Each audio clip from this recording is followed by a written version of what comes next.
Hello everyone, and welcome.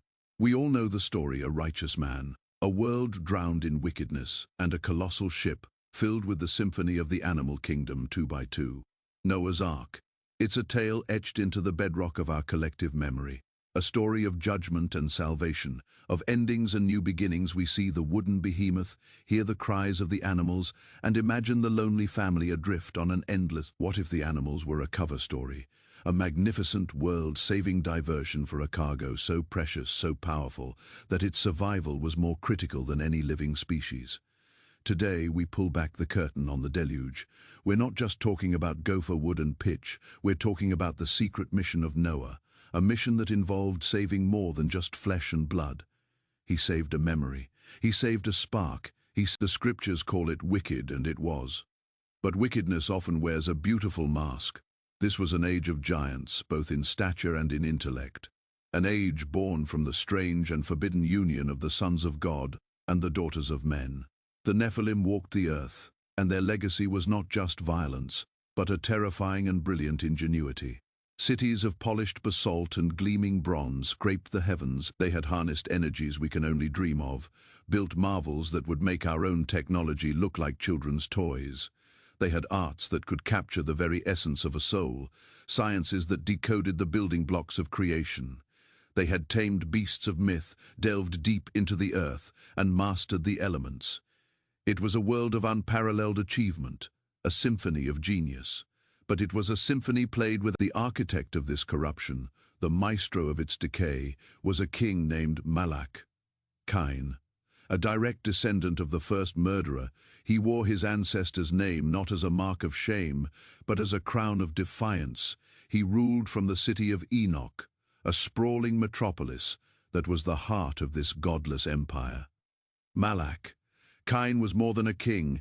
He had twisted the sacred knowledge, the whispers of Eden that had trickled down through the generations, into a weapon. He didn't seek to serve creation, he sought to usurp it. And in the midst of this glittering, rotting world lived Noah. He was a simple man, a builder, a farmer, in a world of titans. He was stubbornly, resolutely human. He walked with God. That simple phrase it meant that while the world screamed with the noise of its own arrogance, Noah could hear a still, small voice. While humanity built towers to challenge God, Noah built an altar to honor him. He was an anachronism, a living relic of a forgotten faith. His neighbors, his peers, the subjects of Malak, Cain, they saw him as a fool, a harmless eccentric, at first a man who spoke. They would pass his homestead, see him with his wife, his 3 sons, Shem, Ham, and Japheth, and they would scoff. "There goes the dreamer," they'd sneer, "still talking to the sky when all the power is here on earth." But God saw something different. He saw not a relic, but a seed. The last pure seed of humanity from which a new world could grow. Then came the divine command. It arrived. The message was devastating. "I will bring floodwaters on the earth to destroy all life under the heavens." The end of everything, the great, beautiful, terrible experiment of the pre-flood world had failed. It was a cancer that had to be cut out. But the command was twofold. The first part is the one we all know. Make yourself an ark of gopher wood. A vessel of salvation for his family and for the animal kingdom. This was the work the world would see. The project they would mock for 120 years. But there was a second command, whispered only to Noah. A secret addendum to the divine contract. God spoke of something else that needed to be saved. He called it the Or Adamah, the light of the first man. It was the echo of Eden, the pure, unfiltered knowledge and wisdom that God had bestowed upon Adam in the garden. The understanding of the universe. This was the knowledge that men like Malak, Cain had stolen and perverted, twisting it into a dark sorcery. But the original spark, the pure essence, still existed. It was held within a vessel, an artifact created before the fall. Not a stone, not a scroll, but something in between, a crystalline heart, forged from the condensed light of the tree of knowledge before it was forbidden. It contained God's secret command was this: "You will build a sanctuary for the creatures of the earth, but deep within it you must build a sanctuary for this light. For if it is extinguished, humanity will not just start over, they will start over in darkness, forever forgetting the heights from which they fell." Suddenly, Noah's task was infinitely more complex, infinitely more dangerous. Saving animals was a logistical night. The Or Adamah, the seed of light, was kept in the innermost sanctum of Malak, Cain's grand temple in the city of Enoch.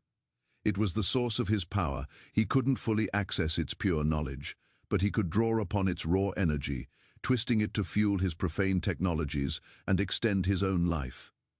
For him, it was a battery.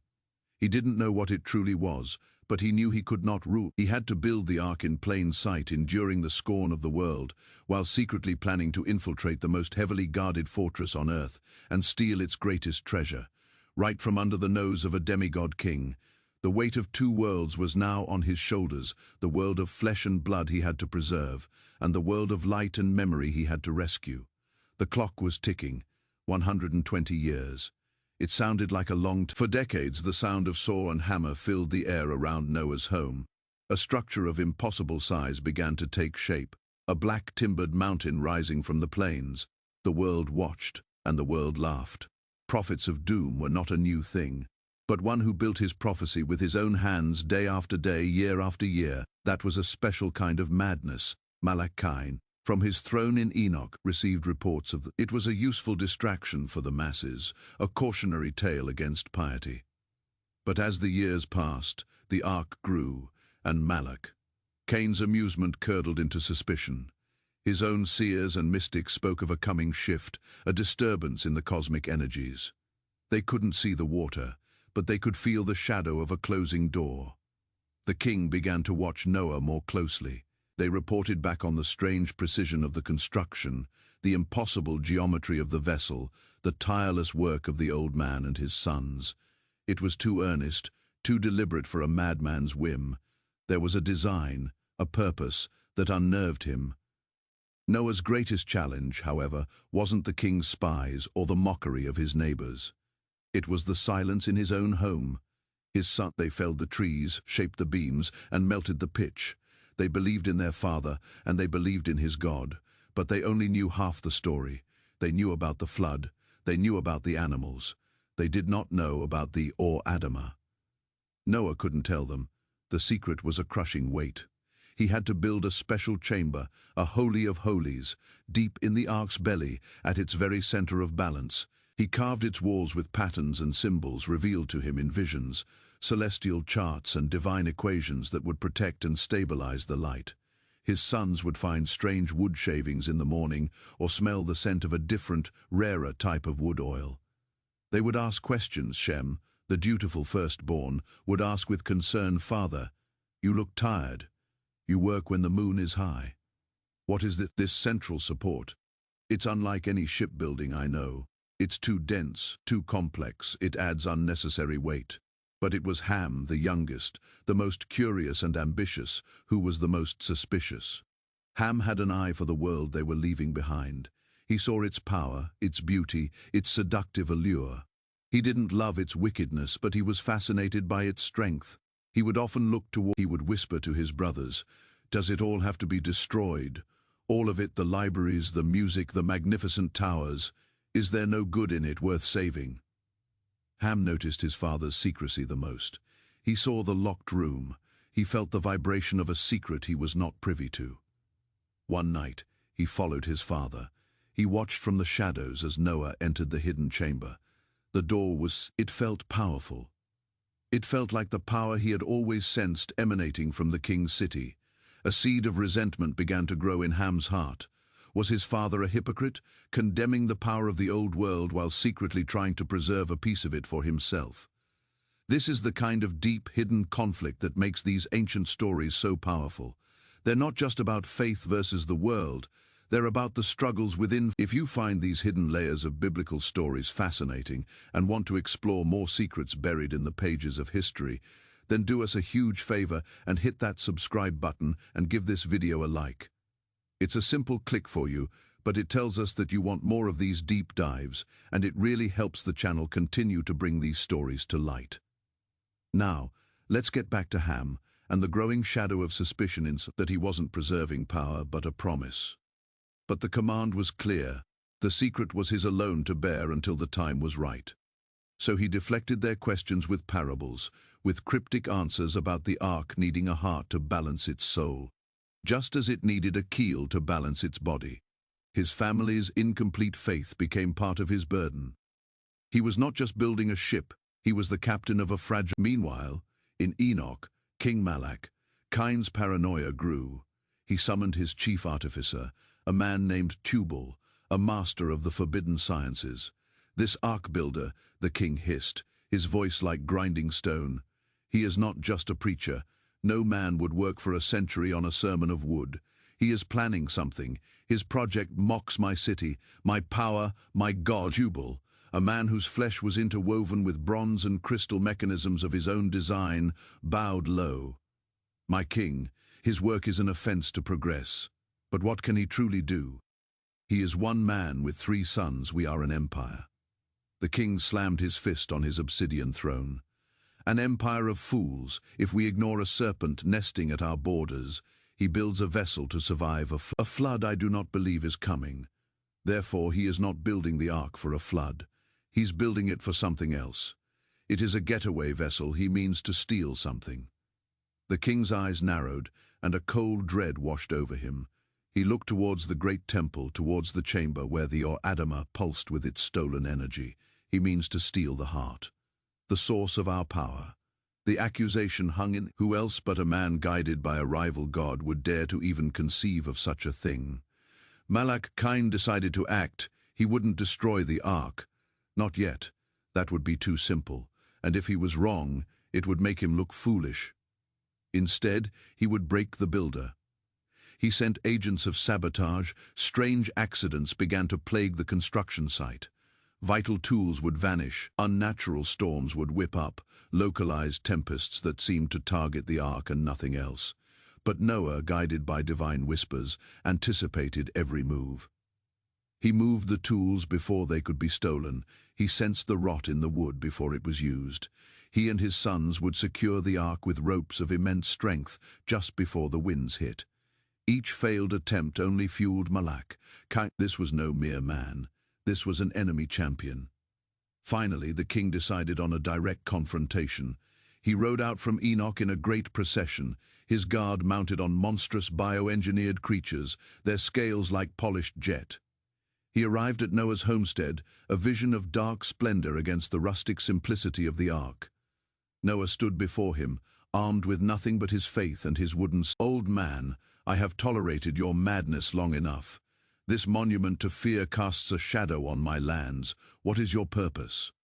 Noah's voice was quiet, yet it carried with unshakable authority. I am building what I was commanded to build, a sanctuary for the innocent, for a time of cleansing. Malak. Cain laughed. A harsh, grating sound, cleansing. You speak of ending. You think your God will give you the power that is rightfully mine. Noah's expression didn't change. He simply said, the power you wield is a stolen echo. You have taken a holy thing and used it as a trinket. You cannot comprehend what it is, and you will not have it for much longer. That was the moment the war began. It was no longer a cold war of sabotage and suspicion. Malak Cain saw Noah's words as he activated ancient defenses, wards and traps powered by the very energy of the Adama. He was turning the object of Noah's quest into the lock on its own prison. The final years of the ark's construction were a race against time. The sky grew darker, the air heavier. The very fabric of nature seemed to groan under the weight of the world's sin. Animals, acting on an instinct far older than man, began to migrate. Lions walked beside lambs, wolves beside goats, all their natural enmity suspended by a divine command. The world that had mocked Noah for a century now watched in stunned, fearful silence. The laughter had died in their throats. This was real. Something was happening. For Noah, the arrival of the animals was the final signal. The mission was entering its last, most dangerous phase. The heist It is an heirloom of our people from the first father Adam. It has been held captive in the king's temple for generations. God has commanded me to retrieve it before the rains come. This is a mission you do not have to accept. It is dangerous beyond imagining. Shem, ever faithful, simply nodded. Your God is our Godfather. We will go. Japheth, the pragmatist, assessed the risk. Noah looked at them, his gaze piercing. "We will not go with the strength of men, we will go under the shadow of the Almighty." Only Ham was silent. His face was a mask of conflict. To go against the magnificent power of Enoch, against the king himself. It seemed like suicide, but to refuse. To refuse was to abandon his family at the final hour. And still, that nagging doubt remained. What was their plan was divinely inspired, a masterpiece of stealth and timing. They would not go as an army, but as ghosts. The final day before the flood was a scene of global chaos. The sky was a bruised purple. A strange, oppressive humidity had fallen over the land. Animals swarmed the ark. People were in a panic, some fleeing to the mountains, others rioting in the streets. Malach had sealed his focus was inward, on the temple, on the heart, which he now believed Noah would attack with some unknown power. He expected a frontal assault, but Noah's plan was far more subtle. Guided by God, he knew of an old, forgotten waterway, a sewer channel that ran from the river, deep under the city, and emerged in a drainage grate within the temple's sacrificial chambers. It was a flaw in the... As night fell on the last day of the world, Noah and his 3 sons slipped away from the now bustling site of the ark. They were cloaked in darkness, their faces grim. They navigated the treacherous waterway, wading through the filth of the city that was about to be washed clean. The journey was fraught with peril. Strange, mutated creatures lived in those lightless tunnels, but a divine presence guided them. Above, they could hear the chanting of Malach, Cain's priests, a desperate, defiant ritual to ward off the coming doom. With a silent prayer, they pushed open the grate and climbed into the heart of the enemy's fortress. The temple was a labyrinth of black stone and shimmering crystal. Guards patrolled the halls, their footsteps echoing ominously. Noah led his sons through forgotten passages, moving like wraiths through the very... They were behind the lines, moving towards the sanctum. The air grew thick with energy, a buzzing that vibrated in their bones. They could feel the power of the Or Adamah now, a terrifying, overwhelming presence. They reached the final door. It was a massive slab of solid bronze, sealed with the king's own mystical energies. There was no way to open it. Japheth looked at the door in despair. He ran his hand over the cold stone, his eyes closed in concentration. He was listening for the voice that had guided him this far. He found a specific spot, a single stone that was infinitesimally different from the others. He pressed it for a moment. Nothing happened. Then, with a low groan, a section of the wall slid aside, revealing a narrow, hidden passage. It was a maintenance conduit, designed by... And there it was. Floating in the center of the room, suspended in a beam of shimmering, distorted energy, was the Or Adamah. It was not what they expected. It was a perfect sphere of what looked like solid diamond, but it pulsed with a soft, internal golden light.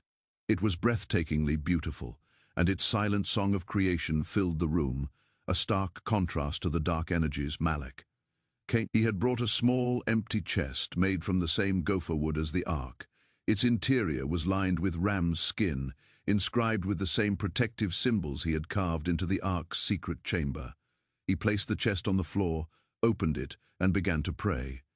He didn't pray for strength or for a miracle. He simply spoke to God, affirming his faith, his purpose. He poured his 120 years of... As he prayed, the golden light within the Or Adamah began to resonate with him. It recognized him. It recognized the purity of his intent. The light pulsed brighter and brighter, pushing against the dark energy field that contained it. The dark field flickered, struggled, and then, with a sound like shattering glass, it collapsed. The Or Adamah fell from the air. Shem and Japheth lunged, catching it just before. They saw visions of the garden. They heard the true names of the stars. They felt the joy of creation in a single, overwhelming instant. They finally understood. They understood what their father was truly trying to save. Ham watched, his face a mixture of terror and awe. He saw the power, the pure, untainted power, and the part of him that had secretly admired Malach. Cain's strength was now humbled beyond words. Malach, Cain's roar of fury, echoed from the throne room. "They are here," seal the temple. "No one escapes." The heist was over now. They had to survive the escape. Chaos erupted. The temple guards, elite soldiers of Malach, Cain's empire, converged on the sanctum. Noah and his sons were trapped. But the collapse of the containment field had a side effect the king had not anticipated. The lights flickered, defensive systems failed, and the very foundations of the temple began to groan. As the guards stormed the corridor, a massive stone block from the ceiling, weakened by the energy flux, crashed down, blocking their path. It was their chance. "This way," Noah yelled, leading them back through the labyrinth, which was now shaking itself apart. They were no longer moving with stealth, but in a they made it back to the sewer grate just as Cain himself appeared at the far end of the hall, his eyes burning with black fire. He raised his hand to unleash some terrible sorcery, but it was too late. They were gone, back into the dark waters beneath the city. They emerged into the open air, gasping, just as the first drop of rain fell. It was a single heavy drop, followed by another, and another. They ran, clutching the precious chest, the sound of the world ending at their backs. The ark was in sight, a dark silhouette against the apocalyptic gloom. The ramp was still down. Noah's wife and his sons' wives were there, their faces etched with terror and relief. The last of the animals were stumbling aboard. They sprinted up the ramp, the floodwaters already swirling at their heels. As Noah, he saw its great tower, a monument to human arrogance, struck by a bolt of lightning that seemed to originate from the ground up. He saw the city lights flicker and die. He saw Cain standing on the highest balcony, shaking his fist at the heavens as the water rose, defiant to the very end. Then, the great door of the ark, moved by an unseen hand, began to close, shutting out the screaming, dying world. The mission was complete. The silence inside the ark was more profound than any noise. Outside, the symphony of destruction raged, the screams of the perishing, the crash of mountains, the roar of the abyss opening up. But inside, there was only the creak of timber, the gentle lowing of animals, and the frantic beating of 8 human hearts. The family was gathered in the main living quarters, huddled together, trying to the entirety of humanity, an entire civilization, was gone. Wiped clean, the weight of that knowledge was crushing. Ham was weeping, not just from fear, but from a deep soul-shattering grief for the world that was lost, for all its beauty and all its evil. Shem and Japheth were in a state of shock, the vision from the Oradama still echoing in their minds, but Noah knew his work wasn't finished. The death of a world had released untold chaos. Legions of disembodied, wicked spirits now raged across the face of the waters, and their fury was directed at this single vessel of hope. The ark was not just a ship, it was a target. He led his family down into the belly of the ark, to the secret chamber he had built with his own hands. The time for secrets was over. He opened the door. Noah placed the gopher wood chest in the center of the room. He unsealed it.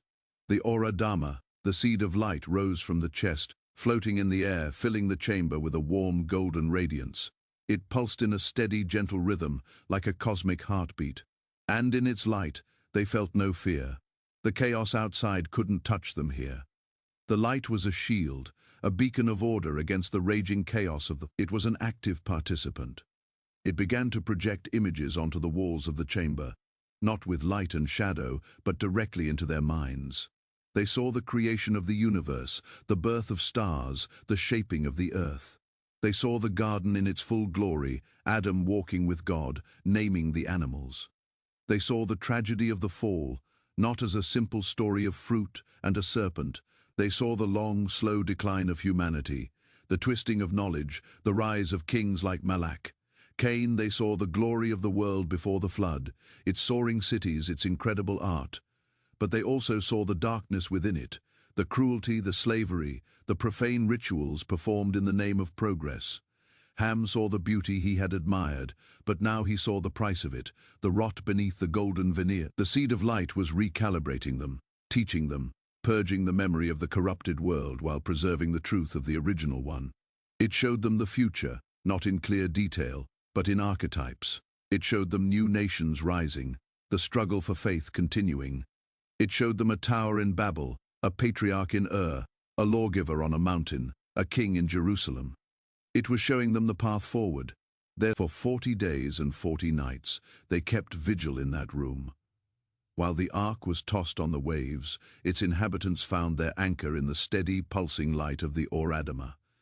It was their sun in a sunless world, their compass on a chartless sea. It healed the rifts in their family, answered the questions in their hearts, and forged them into the true progenitors of a new world, armed not with the greatest storm in history raged outside. But inside that small wooden room, Noah and his family were at peace, floating in a bubble of preserved Eden, the last and first humans all at once. After 150 days, the waters began to recede. The violent bucking of the ark softened into a gentle sway, and finally, with a soft, grinding shudder, the vessel came to rest. Silent. The second time the dove returned, it carried in its beak a freshly plucked olive leaf. A sign life had returned, hope had a foothold in the new world. When the command came, they opened the great door. The light that streamed in was blinding. Painful, they emerged, blinking into a world they did not recognize. It was pristine, empty, silent. The air was cleaner than any they had ever. A new blank canvas. One by one, the animals disembarked, stepping out into this new Eden, spreading out to repopulate the earth. Noah and his family watched them go, a torrent of life pouring from their wooden sanctuary. When the last creature was gone, Noah fell to his knees on the damp earth and built an altar. His sacrifice ascended to the heavens, and God made his covenant, the rainbow that arched across, a seal upon the past. The knowledge and power of the old world were not to be resurrected. Humanity had to learn to walk again before it could run. This raised a new, final question. What was to be done with the Or-Adama? It was too powerful, too overwhelming for this fledgling world. To reveal it now would be to risk repeating the same mistakes, to tempt humanity with a power it was not yet wise enough to handle. After his family had established their first settlement, Noah, guided one last time, took the gopher wood chest and traveled alone into the mountains of Ararat. He found a cave, a deep, hidden place, its entrance shrouded by a waterfall. There, in the heart of the mountain, he built a final, simple altar of stone. He placed the seed of light upon it. The golden light filled the cave, and Noah spoke to it, not as an object. Wait until the world is ready for you again. Until a people has been forged that can receive your light not as a weapon of power, but as a covenant of wisdom. He sealed the cave, using knowledge that the light itself had imparted to him, a seal that could not be broken by human hands. He walked away, his secret mission finally truly complete. He was no longer just the survivor of the flood. He was its presence, hidden deep within the earth, would continue to resonate. To whisper, its dreams would leak out into the world, inspiring myths of magical stones, lost arks, and hidden grails. Its knowledge would surface in fragments, in moments of divine inspiration, granted to prophets, poets, and righteous kings. Abraham would be guided by its faint call. Moses would stand on a mountain and receive a law that was. Solomon, in his wisdom, would build a temple that was a pale imitation of the cosmic architecture it contained. The seed of light became the world's secret heart, the hidden source of its holiest mysteries, waiting for the day of revelation, the day when mankind would be ready to remember what it had forgotten. The story of Noah's Ark is not just about the end of a world, it is the story of a cosmic reset. But the Or-Adama, the hidden cargo, was its soul, a soul that remains hidden, waiting for us to be worthy of it. Alright, that is all for today's video. What a story. It makes you wonder what other secrets are buried in the stories we think we know so well. If you like this journey into the hidden side of history, please subscribe and give it a like to support us. It truly helps us create more content like this for you.